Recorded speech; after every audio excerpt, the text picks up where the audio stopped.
Hello नमस्कार, कशा आहात सगळेजण? आय होप तुम्ही सगळे खूप खूप छान असाल। सगळ्यांना शुभ सकाळ। तर माझी सकाळची कामं सुरू झालेली आहेत, म्हणजे मी 5 वाजताच उठलेले आहे। 5 वाजल्यापासूनच माझ्या रुटीनला सुरुवात होते। तर सगळी मॉर्निंगची कामं आवरलेली आहेत। काही एक्स्ट्राची मी काढलेली होती, म्हणजे काही पेपर कवर हे ते जमा केलेले होते, सगळं मी पेटून दिलं। म्हणजे बाहेरची थोडीशी साफसफाई केलेली आहे, हे पण मी अगोदरच्या व्हिडिओमध्ये शेअर केलेलं आहे। आणि आता मी इकडे करत आहे स्वयंपाक। आणि मी अगोदरच्या व्हिडिओमध्ये म्हणलेलं होतं की अर्ध्या तासामध्ये मी पूर्ण स्वयंपाक केलेला होता। तर तुम्ही म्हणत होता फक्त भाज्या चिरायला मला अर्धा तास लागतो, ताई तू स्वयंपाक कसं केलं? तर बघा, थोडीशी तयारी अगोदर करून ठेवली, नियोजन अगोदर करून ठेवला तर आपली कामं अर्ध्या तासात होऊन जातात। आणि मॉर्निंगला तसं तर जास्त वेळ नसतोय आपल्याला, तर एका पाठोपाठ कामं जर आपण आवरली ना किचनची, तर अर्ध्या तासामध्येची सगळी कामं आवरली जातात। तर इकडे मला बटाट्याची भाजी बनवायची आहे, कारण डोसा बनवत आहे मी। तर डोशासोबत बटाट्याची भाजी, ताज्या नारळाची चटणी हे पण बनणार आहे। आणि इकडे माझी बडबड बी सुरू आहे, म्हणजे दिनेश घरी असेपर्यंत तोंड चालूच असतं, बडबड सुरूच असते आमची। दिनेश कॉलेजला गेला की मग निवांत असतं। मग टी व्ही, आणि मी आजकाल टी व्ही पण बघणं बंद झालेलं आहे, कारण टी व्ही इकडच्या भिंतीला आल्यापासून ना बघणंच होत नाही। तर असं इकडे खूप सारे डबे काढलेले आहेत मी, म्हणजे भाज्या ज्या आहेत ना मी सगळ्या डब्यात भरून ठेवत आहे। आजकाल हे चौक डबे आहेत, जास्त स्पेस धरत नाहीत फ्रीजमध्ये। आणि या डब्यांचा दुसरा फायदा म्हणजे या डब्यामध्ये कुठल्या डब्यात मी काय ठेवलेलं आहे ते दिसतं पण। म्हणून हे डबे जे आहेत ना मी अगोदर काहीतरी किराणा वगैरे भरण्यासाठी घेतलेले होते, म्हणजे 2 किलोचे डबे आहेत, ते 2 किलो सामान यामध्ये बसतं। नंतर सगळा किराणा मी काढला, डबे धुवून मी इकडं भाजी ठेवायला घेतलेले आहेत, कारण फ्रीजमध्ये जे डब्याचा सेट भेटतो ते इथं भेटत नाही। मी विचारला पण आणि ऑनलाईन घ्यायचा विचार केलेला, तरी पण बघूया आता, जोपर्यंत चालतं तोपर्यंत हे चालवायचं। हे पण खूप छान आहेत, म्हणजे 2 किलो यामध्ये सामान बसतं, म्हणजे बऱ्यापैकी मोठे पण आहेत आणि भाज्या वगैरे बसत आहेत व्यवस्थित। तर कोथिंबीर मी कालच निवडून ठेवलेली होती, आता ही कोथिंबीर मी डब्यात भरून ठेवलेली आहे। मिरच्या, लिंब जी आहे सगळं मी डब्यातच भरून ठेवलेलं आहे, कारण कवरमध्ये ठेवलं ते खराब पण होत आहे आणि व्यवस्थित पण वाटत नाही फ्रीजमध्ये, खूप असं वाटतं ना, तर डबे छान शिस्त वाटतात। तर ह्या काही छोट्या गोष्टी आहेत, पण खूप इम्पॉर्टंट आहेत, वेळेत करणं गरजेचं आहे। तर इकडं कोथिंबीर भरून ठेवली, काही मिरच्या वगैरे, काल दिनेशने मिरच्या आणायला सांगितलेलं होतं पण घेतला आणि तिथंच ठेवलेला आहे, म्हणजे घाईगडबडीत तसाच आला आणि मिरच्या तिथंच राहिलेल्या आहेत। म्हणजे खूप साऱ्या भाज्या आणल्या, त्यामध्ये ती मिरचीची जी कवर आहे ना तिथंच ठेवून आलेला आहे। तर असं, आणि जे भाजी घ्यायचे जे भैया आहेत ना ते ओळखीचे आहेत, दररोज आम्ही तिथंच भाजी घेतो, त्यामुळे आज गेलं तरी पण ते भेटतात। तर इकडं मी कोथिंबीर चिरून घेतलेली आहे, म्हणजे अगोदर मी करत आहे इकडं भाजीची तयारी। जसं बटाटे मी आज इलेक्ट्रॉनिक कॅटलमध्ये उघडत ठेवलेले होते, तर बटाटे छान उकडलेले, तर चाळणीत काढून ठेवलं, गार होतील तोपर्यंत मी भाजी तयारी करते। तुम्ही म्हणत होता ना अर्ध्या तासामध्ये कशी तयारी करते तू भाजी, तरी चिरायलाच अर्धा तास लागतो। तर इकडं माझ्याकडे चॉपर आहे, तुम्ही बघू शकता, चॉपरमध्ये झटपट भाज्या चिरल्या जातात। जेव्हाही घाई गडबड आहे त्यावेळेमध्ये मी चॉपरच घेत असते, यामध्ये भाज्या व्यवस्थित चिरल्या जातात अगदी मिनटामध्ये। तर इकडे हिरवी मिरची आणि कांदा मी वेगवेगळा चिरून घेतलेला आहे भाजीसाठी। परत संग इकडे बाकीची कामं होत आहेत, म्हणजे चॉपिंग बोर्ड वगैरे सगळं मी पुसून ठेवून दिलेलं आहे, कारण खूप स्पेस धरतं किचनमध्ये, खूप पसारा वाटतो, तर संग ही पण कामं मी करत असते। तर इकडं कुकरला मी डाळ अगोदरच लावलेली होती, तर डाळही शिजलेली आहे, तर तीही काढून घेऊया। आणि आज कुकरमध्ये मी भात बनवत ठेवणार आहे, म्हणजे दिनेश आज टिफिन नेणार आहे, अगोदर मला म्हणलेला नाही, अचानकच सांगितलं, त्यामुळे थोडीशी धावपळ माझी जास्त झाली। विचार केला की आता ब्रेकफास्टमध्ये डोसा बनवायचा, भाजी चटणी हे सगळं बनवायचं आणि स्वयंपाक निवांत करूया। पण दिनेशला टिफिन न्यायचं आहे, डोसा नाही द्यायला, म्हणजे गार होतो ना डोसा, दुपारी जेवण करतात मुलं, त्यामुळे आता वरण भात हे तर बनणारच आहे संग। तर इकडं भाजीची तयारी पूर्ण झालेली आहे, अगोदर मी वरणाला इकडं फोडणी घालते आणि भात बनवून ठेवते, म्हणजे टिफिनला देण्यासाठी हे सगळं बनेल। आणि आता ब्रेकफास्टसाठी डोसा भाजी हे तर बनणारच आहे। बरं, टिफिनला पण द्यायचं असतं, बाबांचं आवरलेलंच आहे, थोडंसं लवकरच बाबांचं आवरलं आज ना, खरं सांगते मलाच लेट झालेला आहे। मी वेळेत उठली, वेळेत सगळी कामं आवरलीत मॉर्निंगची, पण एक्स्ट्राची कामं मी आज काढलेली होती। दररोज असं होत आहे ना की होतच नाही, ते काम करावं उद्या म्हणत आहे, खूप दिवस झालं ते कवर मी जमा करून ठेवलेले होते। आणि कधी वातावरण पण खूप बिघडतं, कधी रिमझिम पाऊस असतो तर कधी हवा असते खूप, त्यामध्येही ते मला पेटवता येतच नव्हतं, सगळा कचरा उडून जात होता। म्हणून आज वातावरण पण ठीक होतं, त्यामुळे ते सगळं काम मी काढत बसले, थोडीशी साफसफाई हे केली, म्हणून मला थोडासा स्वयंपाकाला लेट झाले। लेट काय, 8 वाजेपर्यंत मला पूर्ण स्वयंपाक करून घ्यायचा आहे, कारण दिनेश 8च्या अगोदरच तो जातो। तर इकडं वरणाला अगोदर मी फोडणी घालत आहे, आणि जेही सामान थोडंफार झालं होतं, जेही पसारा झालेला होता, म्हणजे स्वयंपाक करतोच आपण सगळे डबे घेतच असतो, तर जसं त्या डब्यांचं काम झालं मी संग अलमारीत ठेवून देते, म्हणजे अशा पद्धतीने केलं तर किचनवरती जास्त पसारा वाटणार नाही। तिकडे कढई गरम झालेली आहे, 2 चमचे तेल घेतलं, मोहरी, जिरं, कढीपत्ता टाकला आणि कांदा टाकलेला आहे, म्हणजे कांदा थोडासा जास्त प्रमाणातच मी चॉपरला चिरून घेतलेला आहे, म्हणजे आता या कांद्यामध्ये जितक्या फोडण्या होतील त्या हिशोबानं भाजी बनणार आहे. परत इकडं वरणही बनणार आहे. आणखीन एक मी सुकी भाजी पण बनवणार आहे, म्हणजे बटाट्याची भाजी बाबा खात नाही. इकडे बटाटे गाजलेले तर सांगा बटाटे मी इकडे सोलून घेत आहे, मी साल काढत आहे. आणि इकडे तोपर्यंत कांदा पण मी परतून घेतलेला आहे. थोडंसं हळदी पावडर, धना पावडर आणि थोडीशी कोथिंबीर टाकली परतून घेतलेलं आहे. नंतर मी जे मिक्स केलेलं वरण होतं ते टाकलेलं आहे. थोडासा गरम मसाला टाकला. तर वरणला एक वेळेचा वेट करूया. तिकडं कुकरलाही 2 शिट्या झालेल्या आहेत. तर आता भाती बनलेलंच आहे. तर पटकन मी इकडं भाजी तयारी करून घेते. बटाटे सगळे मी साल काढून घेतले, पण असं ना 1-2 बटाटे यामध्ये खूप घट्ट आहेत, म्हणजे व्यवस्थित ते शिजलेलेच नाहीत, आतमधून थोडेसे घट्ट होते. तर बघूया आता ते चॉपरलाच मी काढणार आहे, म्हणजे आता तितका वेळही नाही की ती चिरत बसेन मी.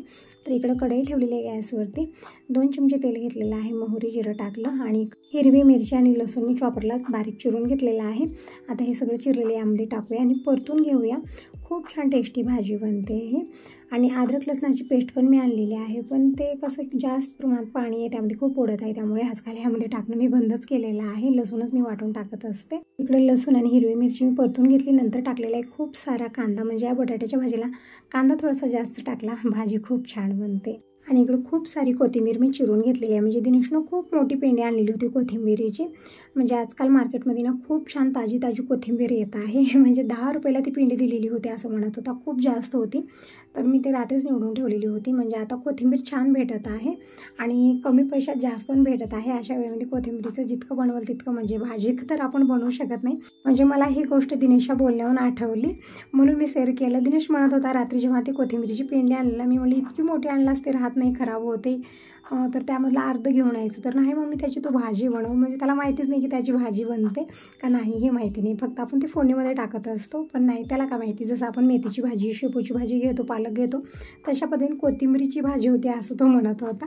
तर मुलं जेव्हा असं काही बोलत असतात ना, हसू पण खूप येतं.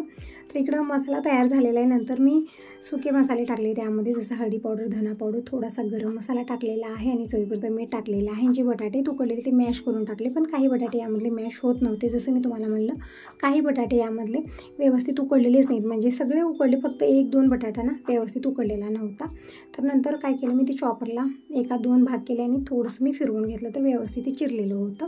तर अर्धा तासात स्वयंपाक कसा होतो, तर थोडासा अशा पद्धतीने मी करत असते. म्हणजे आपण हातानं निवांत चिरून ते टाकलो तर थोडासा वेळ तिथं जास्त लागतो.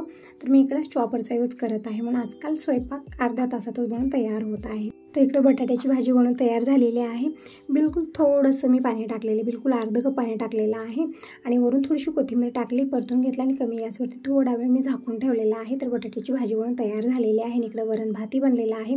ताज्या नारळाची चटणी बनलेली आहे. प्रत्येक वेळी मी शेअर करत असते, पण यावेळेस केलेलं नाही आहे.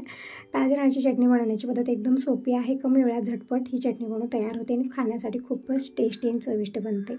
तर इकडं आता बनवत आहे मी डोसा. तर हे डोसा बेटर मी अगोदरच बनवून फ्रीजमध्ये ठेवलेलं होतं. काल उत्तप्पमही मी बनवलेलं होतं याचं. आज बनत आहेत डोसे. आणि या बेटरमध्ये मी मीठ किंवा खाण्याचा सोडा काहीच टाकलेला नाही आहे, फक्त बेटर बनवलं आणि असंच मी फ्रीजमध्ये ठेवलेलं होतं. म्हणजे आपण मीठ किंवा सोडा टाकलो तर ते काय होतं, आंबट फुटतं त्या पिठाला, त्यामुळे काहीच मीठ टाकलेलं नव्हतं. आता जेव्हा आपण डोसे बनवायला घेऊ त्याच वेळेमध्ये मी चवीपुरतं मीठ टाकलेलं आहे, थोडासा चुटकीभर खाण्याचा सोडा टाकला, छान मी मिक्स करून घेतलं. पॅन घेतलेलं आहे, पॅनवरती बेटर टाकलं, पसरवून घेतलेलं आहे आणि वाटीमध्ये तेल पण काढून घेतलेलं आहे, म्हणजे वरच्या साईडला मी थोडंसं तेल टाकलेलं आहे. आणि मसाले डोसा जर बनवायचा असला तर जे मसाला बनवलेला आहे ते पण आपण यामध्ये टाकू शकता आणि फोल्ड करू शकता, छान बनतो तसा आपण डोसा. पण मी असेच प्लेन डोसे बनवत आहे आणि सोबत बटाट्याची भाजी, ताज्या नारळाची चटणी हे पण बनलेलीच आहे. तर अगोदर मी इकडे दिनेशला देत आहे, म्हणजे लेट झालेले, दिनेशचं पण आवरलेलं, तेच म्हणते मग मी खूप लेट झालं सुरू आहे त्याचं. तर खरंच आज थोडासा लेट मला झालेला आहे, कारण आपण काहीतरी एक्स्ट्राची कामं काढू त्यामध्ये वेळ भरपूर जातो, तसंच झालेलं होतं मला आणि दररोज होत नव्हतं. म्हणजे सकाळीच आपण ही सगळी कामं आवरतो, नंतर दुपारी किंवा इव्हनिंगला होतच नाही आणि वातावरण पण बिघडतं. तिकडे दिनेशला दिलेला आहे डोसा, भाजी, चटणी. तर तुम्ही सगळेजण कसला वेट करता, या सगळेजण मॉर्निंगचा ब्रेकफास्ट करायला गरमागरम डोसे तयार आहेत. तिकडे आणखीन मी डोसे बनवत आहे, कारण आता यांना आणि जे गॅरेजमध्ये कामाला मुलगा आहे त्यांना पण द्यायचं आहे. तर दोघांसाठी इकडे परत डोसे बनत आहेत. परत बाबांसाठी एक जाड डोसा मी बनवणार आहे, कारण आपण हे कडक क्रिस्पी डोसे जे बनवतो ना ते बाबांना व्यवस्थित खाता येत नाही, दाताचा प्रॉब्लेम. त्यामुळे त्यांच्यासाठी थोडासा जाड डोसा मी बनवणार आहे, म्हणजे जास्त शेकायचं नाही, मऊ डोसा मला बनवायचा आहे. तर अगोदर या तिघांसाठी मी बनवणार आहे आणि बाबांचं आणि माझं थोडंसं निवांत चालत असतं, कारण आम्हाला कुठलीही घाईगडबड नसते. दिवसभर आम्ही दोघंजण घरीच असतो, सासरा आणि सून. पण जाणारे जे आहेत ना त्यांना वेळेत करून देणं गरजेचं आहे, कारण ती उपाशी गेली की मग दिवसभर मनाला चुटका असतो की उपाशी गेले आणि ते माझ्यामुळेच उपाशी गेले असं मला वाटत असतं. कारण मी थोडंसं लवकर केलं तर सगळ्यांचं वेळेत होणार आहे, मला लेट झाला की मग सगळेजण उपाशी जाणार आहेत. मी थोडीशी घाईगडबड लवकरच करत असते स्वयंपाकाची. आणि यानं 2 फायदे आहेत, हे पोटभर जेवणही करतात आणि आपल्यालाही मन शांत असतं आणि थोडासा वेळ स्वतःसाठी भेटतो, कारण किचनची कामं लवकर आवरली तर थोडासा वेळ आपल्याला एक्स्ट्रा भेटतो, म्हणजे काही पेंडिंग कामंही आपण काढू शकतो किंवा थोडासा आरामही आपण घेऊ शकतो. तर इकडं डोसे बनत आहेत, बघू शकता. छान असे कडक क्रिस्पी डोसे बनून तयार झालेले आहेत. म्हणजे थोडंसं असं आहे ना की डोसा मी गरम गरम पॅनवरती म्हणजे पसरवत नाही, कारण ते पळीला चिटकूनच येतो पूर्णपणे. त्यामुळे मी ते तवा जी पॅन आहे ना छान मी गार करून घेते, थोडंसं पाणी टाकून आणि कॉटनच्या कपड्यात पुसून मग दुसरा डोसा बनवते. तर सगळे डोसे एकदम परफेक्ट बनतात, एकही डोसा मऊ किंवा असा धिरडीसारखा बनत नाही आहे. तर थोडंसं अशा पद्धतीने मी करत असते. तर इकडं सगळं पॅक झालेलं आहे, बघू शकता. जोपर्यंत की मी डोसे बनवत होते बाकीचे, तोपर्यंत दिनेशनं टिफिन भरून घेतलं आहे, स्वतःसाठी वरण भात घेतला आणि पप्पांसाठी इकडं भाजी चटणी हे सगळं घेतलेलं आहे. परत डोसे एका पेपरमध्ये मी फोल्ड करून दिलेले आहेत. अल्युमिनियम पेपर घेतलं तर काय होतं ना ते पण पाणी सुटल्यासारखं होत आहे, त्यामुळे मी पेपरच घेतलेला आहे. तर तुम्ही म्हणसाल ताई पेपरामध्ये देऊ नको, पण जास्त वेळ ते राहत नाही आहेत, फक्त 5 ते 10 मिनिट त्या पेपरामध्ये राहणार आहेत आणि संगच खायला घेतात, म्हणजे इथून गॅरेजला जाईपर्यंत. तरी सगळी कामं आवरली, देवपूजा केलेली आहे, कपडे मशीनला लावले आणि भांडे जितके झाले, म्हणजे आज भांड्याचा ढिगारा लागलेला होता, मी शेअर केलेलं नाही आहे. 2 टोपले भांडे झालेले होते, स्वयंपाक डोसे हे ते जितकं मी बनवलं तितके भांडे ते झालेले होते. सगळे भांडे अगोदर मी घासून घेतलेले, किचन कॉर्नर स्वच्छ करून घेतलं. कपडे पण धुवून झालेले आहेत, पण आता ते कपडे काढणं उन्हाला टाकणं त्यामध्ये थोडासा वेळ मला जास्त लागणार आहे. आणि यांचा फोन आला होता की येत आहेत आणि तोपर्यंत टिफिन रेडी कर, म्हणजे टिफिन भरून ठेव, आल्यानंतर थांबणार नाहीत, खूप घाईगडबड असते त्यांना. तर म्हटलं कपड्याचं राहू दिलं, कारण दिवसभर काम आपली चलतच असंच, कपडे भांडी हे ते. तर म्हटलं अगोदर इकडे बनवूया आता दोडक्याची चटणी, म्हणजे कमी वेळात काय बनणार. तर दोडक्याची चटणी कमी वेळात बनते आणि खाण्यासाठी खूपच ही टेस्टी बनते, म्हणजे भाजीपेक्षाही दोडक्याची चटणी खूप आवडते सगळ्यांना. तर तुम्ही म्हणत होता मिक्सरची फिक्स जागा कर, कसं करायचं. आता इथं एकच बोर्ड आहे, त्याला 2च पिना बसतात, एक फ्रीजची आहे आणि आपण जर दुसरं काही लावलं, जसं आता चॉपर लावलं, मिक्सर लावलं तर तेच काढून ते लावायचं असं. तर अगोदर मी शेंगदाण्याचं वाटण केलं, मिक्सर काढलं, परत मग चॉपर घेतलं आणि मग इकडं हे दोडके जे आहेत ना ते मला चॉपरलाच बारीक चिरून घ्यायचे आहेत. म्हणजे आपण खिसून घेतलं तरी पण चालतं चटणीसाठी. आणि बघू शकता इकडे एक दोडका खराब निघालेले, वरून छान दिसत आहे, पण जसं मी चिरलं तसं ते आतमधून पूर्ण किडलेलं होतं. तर इकडे दुसरं घेतलेलं आहे आणि कोथिंबीर, हिरवी मिरची आणि लसूण मी अगोदर चॉपरला चिरून घेतलेलं आहे. नंतर हे दोडक्याच्या फोडी जे आहेत ना सालीसहितच कट केल्या, ते पण मी चॉपरला चिरून घेतलेलं आहे. आता ठेवलेलं आहे इकडे पॅन. आणि हे जे शेंगदाण्याचं वाटण मी जास्त प्रमाणातच केलेलं आहे, म्हणजे दररोज आपल्याला भाजीला लागतच असतं. जेव्हाही वेळ भेटतो, म्हणजे एक 4-5 दिवसाचं मी करून ठेवत असते. तर थोडंसं जास्तच बनवलं, आता चटणीलाही होईल आणि नंतर भाजी वगैरे बनवलं तेव्हा पण होईल. तर पॅन गरम झालं, यामध्ये मी 2 चमचे तेल घेतलं, मोहरी जिरं टाकलेलं आहे आणि जे लसूण, हिरवी मिरची आणि कोथिंबीर वाटलेलं होतं अगोदर ते टाकलेलं आहे, परतून घेतलेलं आहे. नंतर त्यामध्ये हे जे दोडके आहे चिरलेला ते टाकलेलं आहे, परतून घेऊया. यामध्ये जास्त हे ते गरम मसाला वगैरे काहीच पडत नाही, फक्त थोडंसं हळदी पावडर, चवीपुरतं मीठ टाकलेलं आहे आणि अर्धी वाटी शेंगदाण्याचं वाटण टाकलेलं आहे. घाई गडबडीत सांडलं, पण थोडंसं बघू शकता कसा गोंधळ होत असतो. आता तरी सगळं क्लीन केलेलं होतं, पूर्ण ते शेंगदाण्याचं वाटण जे आहे ना थोडंसं सांडलं घाई गडबड करण्यामध्ये. तर असं परतून घेतलेलं आहे, कमी गॅसवरती थोडा वेळ मी झाकून ठेवलं आणि जे डबे काढले होते सगळे फ्रीजमध्ये ठेवलेले आहेत मी. आणि ताक करायचं आहे आता, तरी सगळे तांबे ताकाचे दिसत आहेत. तर अगोदर मी म्हणजे ताक करते, म्हणजे दह्याचे तांबे आहेत ते. तर सगळे एका वेगळ्या भांड्यात मी काढून घेतलं, थोडंसं पाणी टाकलं आणि रवीनं हलवून घेतलेलं आहे आणि 1-2 वेळा मी चटणीलाही परतून घेतलेलं आहे. तर मस्त अशी दोडक्याची चटणी बनलेली आहे, ताक बनलेलं आहे. तर टिफिन भरते. तर असं ताईंनो, बाय बाय, टेक केअर, भेटूया नेक्स्ट व्हिडिओमध्ये.